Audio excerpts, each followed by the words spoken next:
सुना नहीं, सुन रही हो ना? मैं तुम्हें कुछ नहीं होने दूंगा, यकीन रखो। मैं अभी आता हूँ। समीर भागते हुए कमरे से निकला। वो डरी सहमी सी अपनी अतराफ में देखने लगी। वाल पर लगी घड़ी 12 बजने का ऐलान करने वाली थी। उसकी नज़र घड़ी पर पड़ी और उसकी हालत बिगड़ने लगी। वही आवाज़ उसकी समातों से टकराने लगी और वो बेबस होकर नींद की वादी में उतरने लगी। उसने खुद को एक घर के बाहर पाया। वो इस जगह को अच्छी तरह जानती थी। ये अलग बात थी कि वो यहाँ रहना या आना जाना पसंद नहीं करती थी, मगर मजबूर थी। सारा घर जला हुआ था। जिस घर के बाहर वो मौजूद थी, बाहर का मौसम भी अजीब था। हर चीज़ कहर आलूद नजर आते हुए भयानक लग रही थी। खौफ के साए मंडला रहे थे। अंधेरा फैल रहा था। घबरा कर उसने अपने अतराफ में देखते हुए समीर को पुकारा। समीर! वो वापस आया तो अनम सो चुकी थी। वो घबरा कर उसे जगाने लगा। अनु, अनु, अनु, आंखें खोलो, उठो अनु, होश में आओ।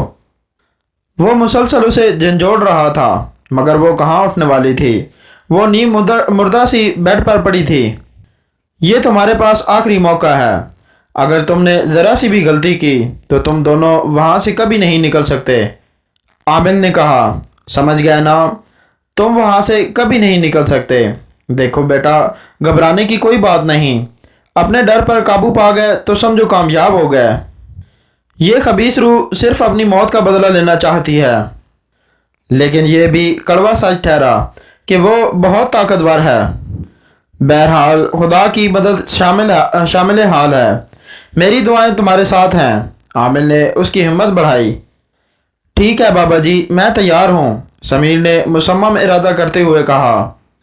आखिरी बार आमिल के बताए हुए तरीके पर गौर किया और मुट्ठी में दबाया सुर्ख धागा देखा।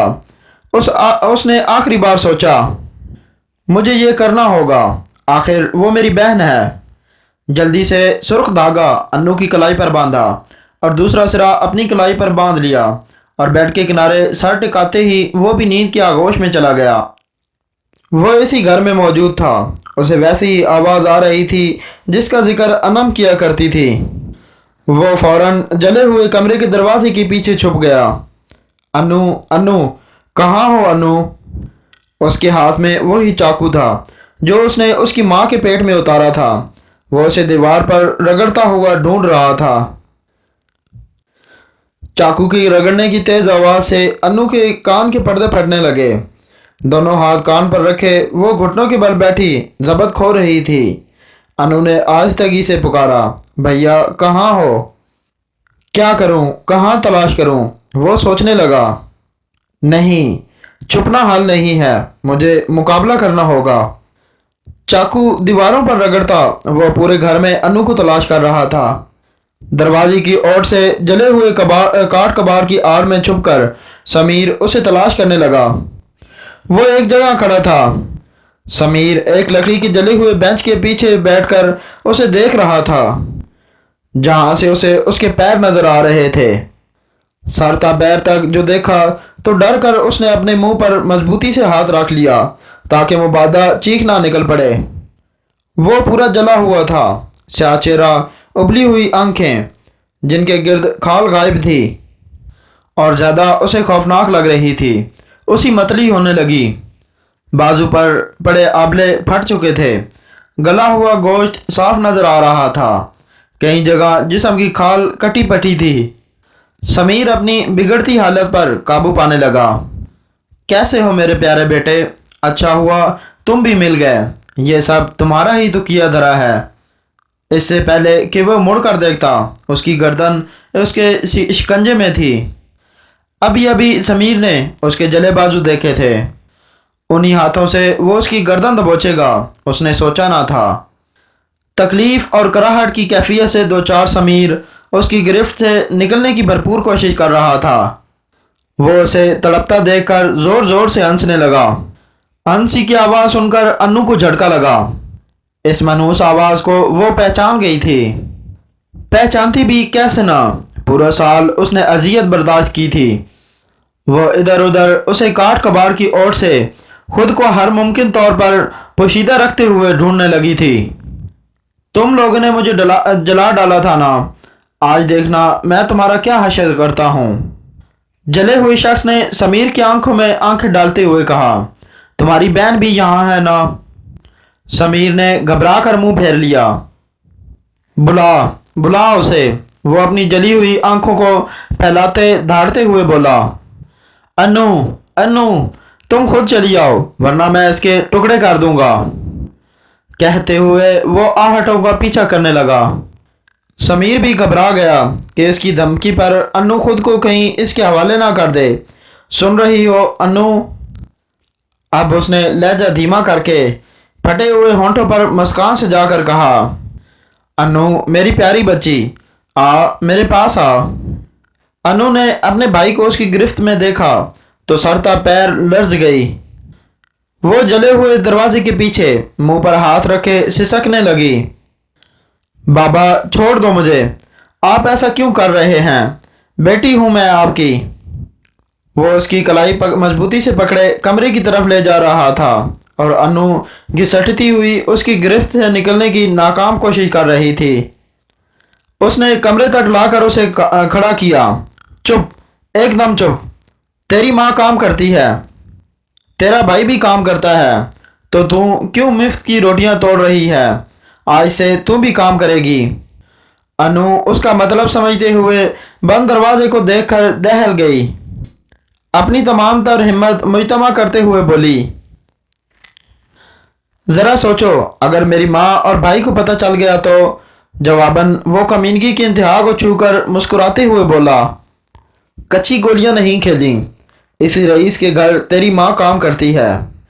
तुझे याद है तू एक दफ़ा अपनी माँ के साथ उसके घर गई थी अपनी माँ का हाथ बटाने। उसकी बेटी की शादी थी, बस वहीं उसने तुझे देखा था। तेरी माँ से उसने बात भी की थी कि काम की के दुबई में ऐशो इशरत की ज़िंदगी गुजारेगी और तुम लोग जो गुर्बत की चक्की में पिसते हो इससे भी निजात मिल जाएगी। पर वो हरामजादी नहीं मानी और साफ इनकार कर दिया। मेरी बात गौर से सुन, तेरी माँ बेवकूफ़ी कर सकती है, मैं नहीं। थोड़ा ताउन कर आज की रात, कल तो फिर मजबूरन वो ही करना पड़े जो मैं तेरी माँ से कहूँगा। फिर वो इजाज़त देने पर मजबूर होगी क्योंकि और कोई चारा जो नहीं होगा। अरे घबरा नहीं, अभी तू तो दुबई भी जाएगी जहाज़ पर। कभी देखा है जहाज़? नहीं ना। अरे पगली, हम अमीर हो जाएंगे। एक लम्हे को वो आने वाले दिनों का ख्वाब देखने लगा। अनु ने हाथ झटका तो होश में आया। आंखें फाड़े क्या देख रही है? आज रात तेरी माँ घर नहीं आएगी और ना ही समीर, इसलिए मैं जो कहता हूँ वो करती जा।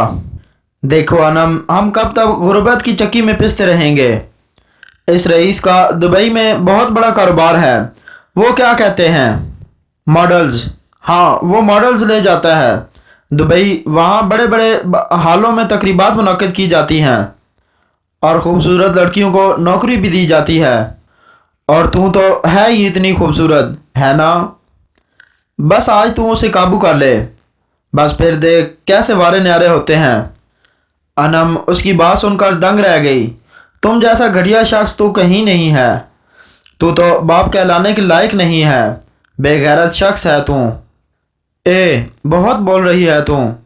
कैंची की तरह चलती ज़बान काटूं क्या तेरी? ज़्यादा बकवास की तो हड्डी पसली तोड़ दूंगा, समझी? चल। वो उसे खींचता हुआ कमरे में ले आया। सामने एक शख्स टेबल पर पड़ी शराब की बोतल उठा रहा था। उसे देखकर बोतल वहीं रख दी। उसके सरापे पर नज़र डालते हुए बोला, कोयले के कान में हीरा, वाह रे ऊपर वाले तेरी करिश्मे। वो उसे छोड़कर जाने के लिए पलटा तो अनम ने उसके सामने हाथ जोड़ दिए। बाबा, मुझे इस दरिंदे के सामने मत डाल, रहम कर। वो शख्स तेज़ी से उठा, उसका हाथ पकड़ते हुए अनम के बाप को जाने का इशारा किया और वो तेज़ी से कमरे से निकल गया। उस शख्स ने कमरे को बंद किया और नापाक नज़रों से अनु को देखा। एक जख्मी हिरन गिद्ध के हत्थे चढ़ गई जो उसे नोचता रहा, घसोंटता रहा। भयानक रात उसकी चादर में अपनी हौलनाक छाप छोड़ते गुजर चुकी थी।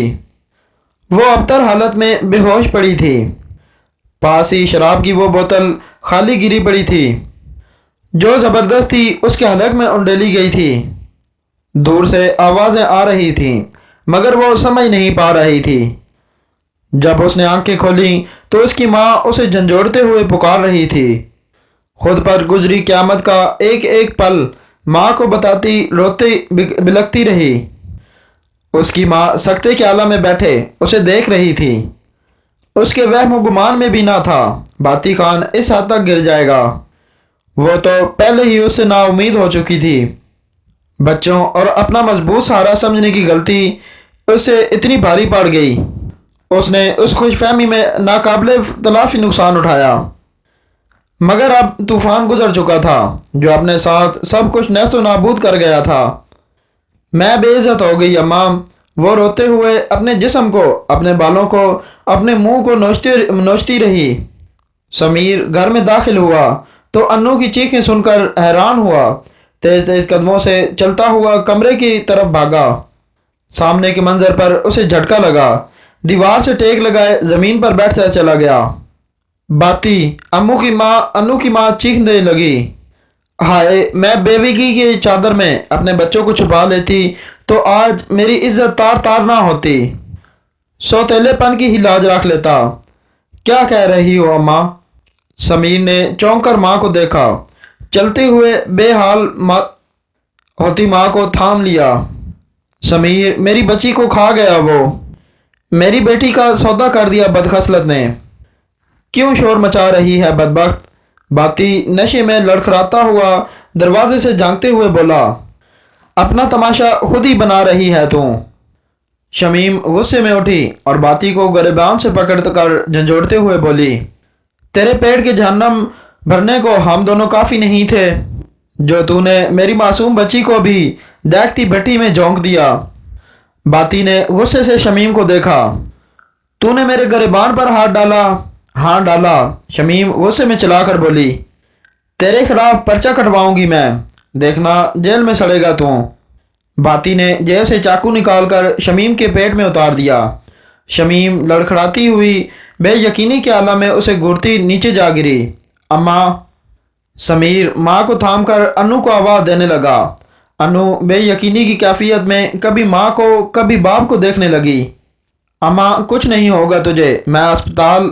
شمیم نے اکھڑتی سانسوں سے بیٹے کو دیکھا۔ شمیم کا سر سمیر کی بازو پر ڈھلک گیا۔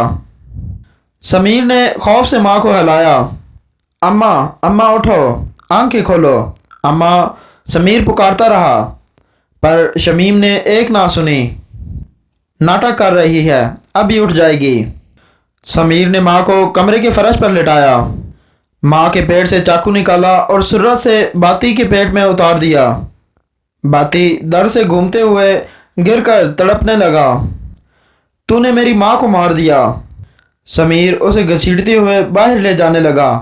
باتی اس کو چھڑاتے ہوئے انو کی طرف بھاگا۔ انو اسے قریب پا کر چیخنے لگی۔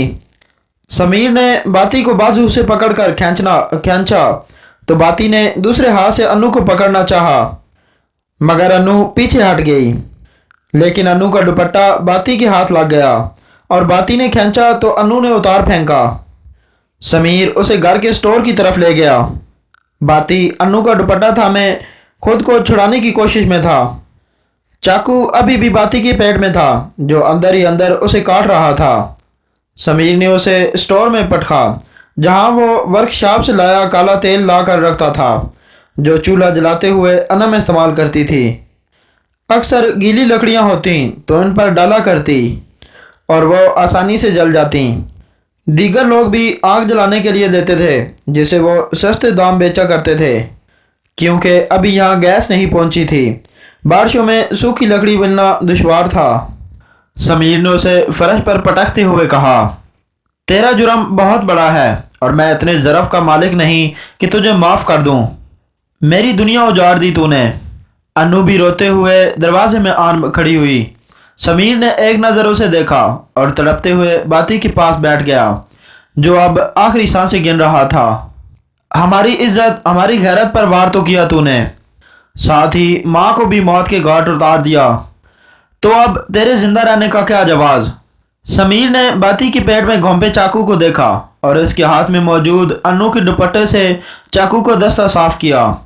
समीर उठा, तेल के डब्बे उठाकर बाती के ऊपर और उसके आसपास गिराने लगा।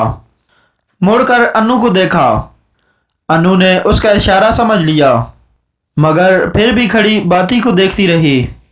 बाती नीम मुर्दा हालत में देख रहा था। सिसकते हुए अन्नू को मदद तलब नजरों से देखने लगा। अन्नू को खुद पर बीती क़यामत का पल पल याद आने लगा। वो वहां से चली गई। समीर उसे तड़पता देखता रहा। अन्नू पलटी तो उसके हाथ में माचिस थी, जो उसने समीर की तरफ बढ़ाई, लेकिन समीर ने नहीं ली। अन्नू ने समीर को देखते हुए माचिस में से तीली निकालकर आग जलाई और गिरे हुए तेल पर फेंक दी, तो तेल ने आग पकड़ ली और आग तेजी से फैलती चली गई। बाती नीम आंखों से आग देख रहा था। उसका ज़हन तारीकी में डूब गया। समीर अन्नू को लिए बाहर आ गया। दोनों स्टोर के दरवाजे से बाती को जलता देखकर माँ के पास आए, जो उन्हें छोड़कर मुल्क अदम की राही बन चुकी थी। पुलिस आई और कार्रवाई शुरू कर दी। समीर ने पुलिस को बताया कि उसका बाप शराबी था। उसकी माँ को कत्ल करके घर को आग लगा दी, जिसमें वो खुद भी जल मरा। पोस्टमार्टम की रिपोर्ट से वाज़ह था कि बाती को चाकू मारा गया है, मगर समीर और अनम अपने बयान पर डटे रहे कि बाती खान ने खुदकुशी की थी। समीर और अनु पुलिस की हिरासत में 6 माह रहे, मगर कोई साबित ना हुआ। 6 माह बाद जेल से रिहाई शाम के वक़्त हुई और अपने घर के अलावा रात गुजारने का चारा भी ना था। यूं दोनों भाई बहन घर लौटे। अपने जले घर के सामने खड़े सोचने लगे, रात तो यहीं बतानी पड़ेगी। महल्लेदारों में से तो इस वक्त कोई दरवाज़ा भी ना खोलेगा। सुबह उस्ताद से रिहाइश का बंदोबस्त करने का कहता हूँ। समीर अनु का हाथ थामे अंदर दाखिल हुआ। अनु घबराई सी समीर के साथ चलने लगी। अजीब सा खौफ उसके जिस्म में सरायत कर रहा था। रात के 10 बज चुके थे। चांद की रोशनी पूरे घर में फैली थी। छतों से बेनियाज कमरों में कहीं कहीं अंधेरा बुक्कल मारे बैठा था। दोनों कदरे साफ जगह दीवार से टेक लगाकर बैठ गए। कितनी ही यादें उनके सामने रक्सा थी। न जाने कब माँ की याद से लिपटे नींद की आगोश में चले गए। अनु अनु, यह आवाज़ तो अब्बा की है। अनु को बाप की आवाज़ दूर से आ रही थी, फिर आहिस्ता आहिस्ता नज़दीक आने लगी। आवाज़ के साथ साथ किस चीज़ के खुरचने की आवाज़ ज़्यादा आने लगी। उसने घबरा कर अपने आसपास देखा। वो वहीं खड़ी थी जहां उसने अब्बा को जलाया था। घबरा कर बाहर निकलना चाहा, मगर दरवाज़ा नहीं नज़र आ रहा था। वो इधर उधर भागती दीवारों से टकराने लगी। अनु अनु, कहाँ भाग रही हो? खबासत से मुस्कुराता बाप एक जगह खड़ा अनु को देख रहा था। अनु ने चांद की रोशनी में अब्बा को देखा। उसका स्याह वजूद मुकम्मल तौर पर जल चुका था। कहीं कहीं तो खाल लटक रही थी। उसने खौफ से आंखें बंद कर लीं। मुकम्मल खामोशी छा गई। अनम ने आंखें खोली तो सामने अब्बा की उबली आंखें देखकर चीख पड़ी। गिरते पड़ते जो दरवाज़ा देखा तो भागकर बाहर निकली। अब्बा की हंसी उसे अपने पीछे सुनाई देने लगी। भैया भैया, बचा ले। अनम उसे पुकारती रही, मगर समीर सोया रहा। बाती हंसता हुआ आया और फिर से उसे पकड़ लिया। अनम शोर मचाती रही। वो उसे घसीटता हुआ स्टोर में ले गया। अनम ने उसकी उंगलियों में अपने दुपट्टे का जला हुआ कुछ हिस्सा और चाकू देखा। अचानक अनम को झटका लगा। अनम अनम अनम, समीर उसे कब से आवाज़ें दे रहा था, मगर अनम तो घोड़े बेचकर सोई हुई थी। समीर की आवाज़ पर वो उठी तो समीर उसे जगा रहा था। वो उठते ही इधर उधर देखने लगी। भैया, अब्बा अब्बा जिंदा है, यहाँ से चलो भैया, वो मुझे मारना चाहता है। वो डरी सहमी समीर को बताने लगी। मेरी बात का यकीन करें भैया, अब्बा जिंदा है। अनम, अब्बा मर चुका है। क्या हो गया है तुम्हें? अच्छा चलो यहाँ से। समीर के कहते ही अनम उठी और भागकर वहाँ से बाहर निकल गई। अरे रुको तो। समीर भी पीछे दौड़ा। बमुश्किल उसे बाजू से पकड़कर बोला, کیا پاگل پن ہے انم، کیوں تماشا بنا رہی ہو؟ میری بات کا یقین کرو بھیا، میں نے ابا کو دیکھا تھا، ابا نے مجھے مارنے کی کوشش بھی کی۔ اچھا بس چلو یہاں سے۔ شاید انم ابھی اس واقعے کو بھلا نہیں سکی۔ سمیر سوچنے لگا، مجھے کہیں اور رہنے کا بندوبست کرنا چاہیے تاکہ وہ اس اثرات کے اثر سے نکل جائے۔ اس گھر کو بیچ دیتا ہوں۔ سمیر نے پھر ورکشاپ میں کام کرنا شروع کر دیا اور کرائے پر مکان بھی حاصل کر لیا تھا۔ سمیر اب بے فکر تھا کہ اب انم اس واقعے کو بھول جائے گی، مگر یہ اس کی خام خیالی تھی۔ چند دن گزرے تو انم نے اسے بتایا کہ ابا کو دیکھتی ہے جو بدلہ لینے کی بات کرتا ہے۔ سمیر نے اسے کافی سمجھایا کہ برے وقت کو بھول جا، مگر انم کی حالت نہ بدلی۔ سمیر اسے دماغی مریض سمجھنے لگا۔ پھر ایک دن سمیر نے اپنا مسئلہ اپنے استاد سے ڈسکس کیا، جس نے ایک عامل کے پاس جانے کا مشورہ دیا۔ سمیر نے عامل کو تمام حالات سے آگاہ کیا۔ عامل نے اسے بتایا کہ انم سچ کہہ رہی ہے۔ جب تمہارے باپ کی موت ہوئی تو انم کی کوئی خاص استعمال شدہ چیز اس کے پاس تھی اور بدلے کی نیت بھی تھی۔ اب اسی استعمال شدہ چیز کے ذریعے وہ اسے تنگ کر رہا ہے۔ جس طرح وہ خواب میں آتا ہے اسی استعمال شدہ چیز سے اس کی روح باندھنا چاہتا ہے۔ ابھی تک وہ اس کام میں کامیاب نہیں ہو سکا کیونکہ انم کو جگا دیا جاتا تھا عین اسی وقت جب وہ اسے باندھنا چاہتا تھا، لیکن جس دن اس نے اسے باندھ لیا تو انم تب تک نہ جاگے گی جب تک وہ اسے آزاد نہیں کرتا، اور اسی حالت میں وہ مر بھی سکتی ہے۔ سمیر یہ حقیقت سن کر کافی پریشان تھا۔ ایسا کیسے ممکن ہے؟ سمیر سوچنے لگا۔ عامل نے اس کی مشکل بھانپتے ہوئے کہا، اس دنیا میں بہت سارے واقعات ہماری عقل و خرد ماننے سے انکاری ہیں، مگر ایسا ہوتا ہے۔ نیکی اور بدی کی جنگ تا قیامت جاری رہے گی۔ اس کا حل یہی ہے، جب انم کو وہ دکھائی دے تو وہ دیکھے اس کے پاس اس کی کون سی وہ چیز ہے جس کے ذریعے وہ اسے تنگ کر رہا ہے۔ اس سے وہ چیز لینی ہے، تبھی چھٹکارا ممکن ہے۔ بس ایک بات کا خیال رہے، اپنا دفاع کرے اس کی گرفت سے بچنے کے لیے۔ سمیر نے انم کو عامل کی بات سمجھائی، اسے ذہنی طور پر تیار کر لیا، مگر انم خوف زدہ تھی۔ انم اپنے خوف پر قابو نہ پا سکی اور ہر رات میں ناکامی کا سامنا کرنا پڑتا۔ عامل نے ایک آخری حل بتایا سمیر کو اور ایک ڈوری دے کر کہا کہ جب انم سوئے تو ڈوری اپنے اور انم کے ہاتھ میں باندھ دے، اور یوں دونوں ایک ہی خواب میں سے جڑ جائیں گے، اور تم وہ چیز اس سے لے لینا جو انم سے اسے جوڑ رہی ہے۔ تو نہیں مانے گی۔ باتی اسے متلاشی نظروں سے کھوجتے ہوئے سمیر کو اذیت دے رہا تھا۔ سمیر اس کی گرفت سے نکلنے کی ہر کوشش ناکام ہوتے دیکھ کر ہمت ہارنے لگا۔ انم اس کی آواز پر چونکی۔ اس نے محتاط انداز میں باتی کو دیکھا جو سمیر کو گردن سے دبوچے کھڑا تھا۔ انم نے خوف سے لڑنے کا ارادہ کر لیا۔